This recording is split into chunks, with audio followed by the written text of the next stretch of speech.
So, ayan mga kayamyam, tanghali na ngayon guys.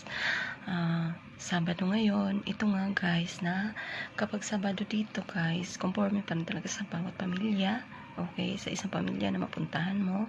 So, ito guys, boring ako ngayon dahil wala akong ginagawa ngayon. Hindi kami ngayon nagluto ng amo ko. So, dahil meron pa pagkain yung kahapon. So, ayan na mga kayamyam nga, yung mga nagbabalak dito sa Singapore. Ulitin ko na conforme pa rin guys sa maging amo. Ayun nga, konswertihan guys. Kahit na hindi mayaman yung maging amo mo, basta ba na magkaroon ka ng sapat na pahinga. Ayan, hindi lang yung kapag linggo.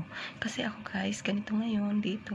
So, minsan easy na lang. Hindi katulad nung first 2 years ko guys na lagi na lang hindi mo alam ang gagawin.